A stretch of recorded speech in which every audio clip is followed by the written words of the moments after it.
अब हम प्लेस करेंगे अपनी डी, जैसे मैंने आपको बताया था कि इसकी स्ट्रेट डी की स्ट्रेट लाइन नीचे वाली और ये स्ट्रेट लाइन बिल्कुल आपने एक दूसरे के ऊपर रखनी है, और ये जो सर्कल है वो जहाँ पर आपका मीटिंग पॉइंट बन रहा है आपने वहाँ प्लेस करना है सेंटर में। तो मैंने ये प्लेस कर दी है। अब इस तरफ जो हमारे पास जो लाइन बन रही है वो बन रही है 40 और 50 के दरमियान में। आप देख रही हैं लाइन जा रही है ऊपर की तरफ, ये देखिए यहाँ से। तो ये बन गया हमारे पास 45 डिग्री का एंगल, जो हमारा एंगल एक्स है। और इसके बाद हम अपनी इधर आ जाते हैं, और यहाँ पर ये जो हमारा एंगल बन रहा है वो 150 के ऊपर बन रहा है। तो 150 से आगे हम 180 तक काउंट कर लेते हैं। वो कितने बनते हैं, 10, 20 एंड 30। तो 30 डिग्री का एंगल हमारे राइट साइड पे बन रहा है। यहाँ हमारा बना 45 डिग्री का एक्स का, और जी का बन गया 30 डिग्री का। अब इसके अलावा उन्होंने हमें कहा है कि हमारा ये जो सेंटर वाला एंगल है, ये जो इधर से लेके इधर तक खुला हुआ है, इसको भी आपने बताना है कि ये कितनी डिग्रीज का है। तो आप या इन दोनों एंगल को प्लस करके तो 180 से माइनस करेंगे तो भी आपका एंगल निकल आएगा। ये आप रफ वर्क में ये कर लें अगर आपको ऐसे यहाँ प्लस करना नहीं आता। अगर मैं देखें इसको करती हूँ एंगल एक्स को और एंगल जी को प्लस करती हूँ, तो ये है 45 डिग्री का और ये है 30 डिग्री का। तो ये हो गए तकरीबन 75 डिग्री के दो एंगल्स। अब इस 75 डिग्री को मैं माइनस कर दूंगी 180 से, तो मेरे पास आ जाएगा 105। तो जब मेरे पास ये कौन सा एंगल निकल आया, ये मेरे पास एंगल वाई निकल आया। अगर मैं इस तरह करना चाहती हूँ, डी रख कर नहीं करना चाहती, क्योंकि दो एंगल्स ऑलरेडी मेरे पास हैं और मुझे पता है कि स्ट्रेट लाइन के जो है वो सम क्या होता है, वो 180 डिग्री का होता है। तो मैं इन दोनों को प्लस करके 180 में से माइनस करूंगी तो तीसरा एंगल मेरे पास ऐसे आ जाएगा। अगर आपने ऐसे नहीं करना और आप चाहते हैं कि आपकी डी की प्रैक्टिस अच्छी हो, तो आप जिस तरह मैंने आपसे कहा है वैसे ही प्लेस करें इसको एज इट इज़। ये देखिए ऐसे मैंने प्लेस कर दिया है। अब ये 45 का 5 पॉइंट्स 50 तक बनते हैं। ये 5 पॉइंट्स अपने जहन में रखें।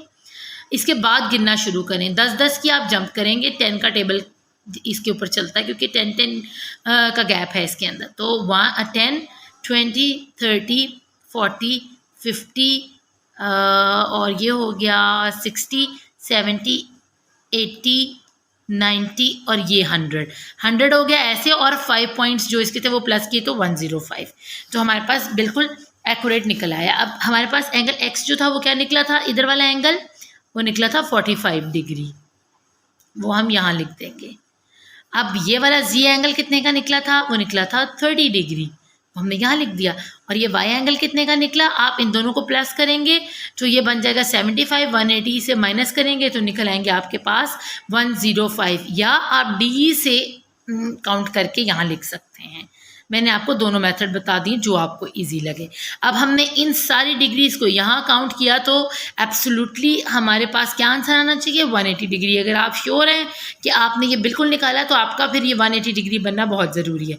तो 30 + 45 = 75 and 75 + 105 is 180 degree.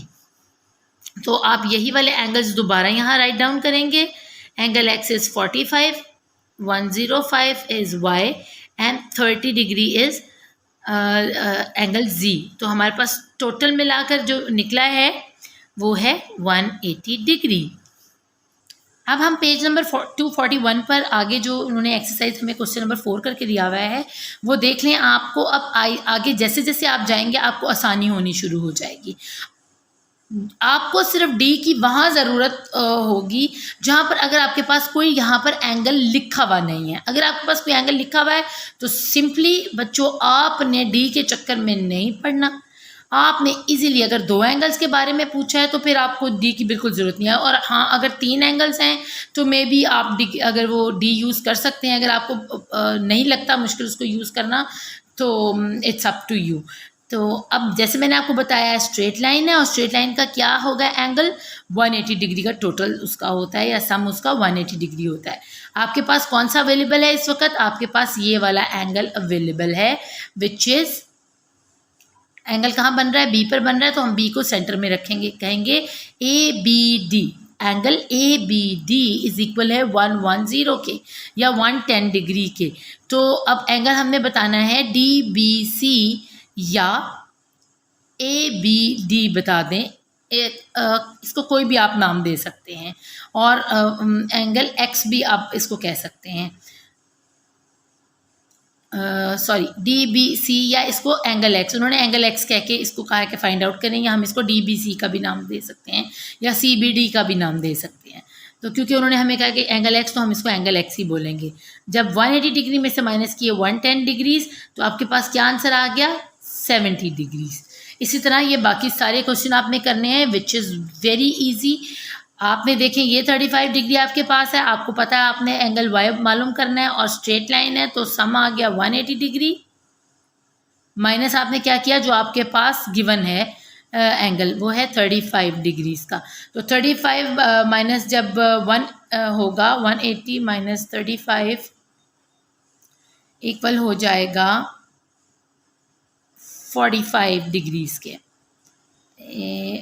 145 degrees.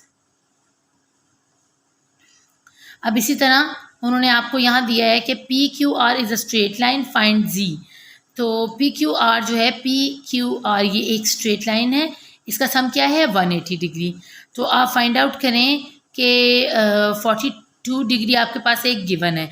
Simple सी बात है, 42 आपके पास है, आपने क्या करना है, अब देखें यहाँ पर उन्होंने आपसे कहा है कि एंगल Z जो है उसको फाइंड आउट करके बताएं हमें। तो आपको पता होना चाहिए कि ये कौन सी स्ट्रेट लाइन है, इसका सम क्या है, वो है 180 डिग्री का। अब यहाँ पर है आपके पास 42 डिग्री। अब यहाँ आपको थोड़ी कन्फ्यूजन है, यहाँ उन्होंने कुछ नहीं दिया हुआ और यहाँ भी नहीं दिया हुआ, और यहाँ पर उन्होंने 90 डिग्री का एंगल बनाया हुआ है। आप ये बॉक्स देख रहे हैं, तो आपको पता चल जाना चाहिए कि ये 42 और 90 को मैं जब प्लस करूँगा तो मैं 180 में से उसको माइनस करके Z को फाइंड आउट कर लूँगा। यही इसका ट्रिक है। जहाँ आपको बॉक्स नज़र आए, आपको D रखने की ज़रूरत नहीं है बच्चों, फ़ौरन से आपने कहना है ये तो हो 90 डिग्री है और ये गिवन है 42 डिग्री, तो मैं इसको 180 डिग्री में से माइनस करके इन दोनों डिग्रीज को, एंगल्स को, तो मैं एंगल Z मालूम कर लूँगा। वो मैं आपको करके दिखाती हूँ। 180 डिग्री है आपके पास, उसमें से माइनस करें आप पहले 90 डिग्री, आपके पास कितना रिमेनिंग आ गया, 90 डिग्री। आपने कौन सा माइनस किया है, ये वाला देखें, ये बॉक्स जो बना हुआ है, ये बॉक्स जब कभी इस शक्ल में होता है या कभी ये इस शक्ल में आपको एंगल में नज़र आएगा। ठीक है, बस आपने, अगर उन्होंने एंगल इस तरह बनाया हुआ तो फिर ये 90 डिग्री नहीं, अगर वो आपको इस तरह नज़र आता है एक ट्रायंगुलर शेप में, या ऐसे सीधा ट्रायंगल नज़र आता है इस शेप में, तो फिर आपने समझना है कि ये 90 डिग्री का एंगल है। तो आप खुद से यहाँ लिख देंगे 90 डिग्री। तो दो एंगल्स आपके पास आ गए हैं। पहले हमने 90 को निकाल दिया 180 में से, तो 90 रह गए, फिर हमने माइनस कर दिया 42 डिग्री को भी 90 में से। तो 90 में से जब 42 डिग्री निकला तो ये बन गया 10, ये बन गया 8, 10 में से 2 गए तो 8 आए, 8 में से 4 गए तो 4, तो ये बन गया 48 डिग्रीज। तो हमारे पास जो Z है वो है 48 डिग्रीज का। अब यहाँ देखें उन्होंने इकट्ठा माइनस किया हुआ है, आपको जैसे आसानी होती है। अब रफ वर्क में अलग अलग करके माइनस कर लें, बस ध्यान से करना है। अगर आप ऐसे सारा रख के, इतने आप माशाल्लाह लाइक हैं, तो आप ऐसे सारा एक साथ रख कर उसको माइनस कर दें 180 डिग्री में से, तो आपका आंसर आ जाएगा। अब बच्चों ये सारे क्वेश्चंस यहाँ देखें, आपके पास 2 डिग्रीज अवेलेबल है और उन्होंने क्या, look at the diagram is XYZ a straight line है। ये स्ट्रेट लाइन है और उसके ऊपर ये 2 डिग्रीज बनी है, इनको प्लस करें और उनको बता दें जी ये इतने का बन रहा है। तो अब ये प्रैक्टिस में जब आप जाएंगे, सेम आपके पास फिर स्ट्रेट लाइन के ऊपर 2 एंगल्स हैं, एक गिवन एंगल है और एक वो आपसे पूछ रहे हैं। तो आप 180 डिग्री में से 85 को माइनस करें, आपके पास जो बचेगा वो आपका ये एंगल होगा जो A है। इसी तरह आपने ये सारे क्वेश्चंस करने हैं। यानी लेसन A में आपको सिर्फ एक आध क्वेश्चन में ही D को यूज़ करना पड़ेगा। फिर हम अब लेसन 2 की तरफ जाएंगे इंशाल्लाह नेक्स्ट वीडियो में। तो फिर अगर आपको D की नहीं समझ आती कि आपने कैसे प्लेस करना है, मैं आपको लेसन 2 में अगेन उसका जो है यूज़ बताऊंगी और उसके पॉइंट्स बताऊंगी कि कैसे आपने करना है। लेकिन मुझे उम्मीद है आप बहुत अच्छे बच्चे हैं और आप इस वीडियो के शुरू में जो मैंने D का यूज़ आपको बताया है कि कैसे आपने एंगल को फाइंड आउट करना है, आप इजीली उधर से कर लेंगे। तो बच्चों अपना खूब ख्याल रखिएगा। मैं नेक्स्ट वीडियो में इंशाल्लाह इसका लेसन 2 और 3 जो है वो आपको कंप्लीट करा दूँगी। अल्लाह निगहबान।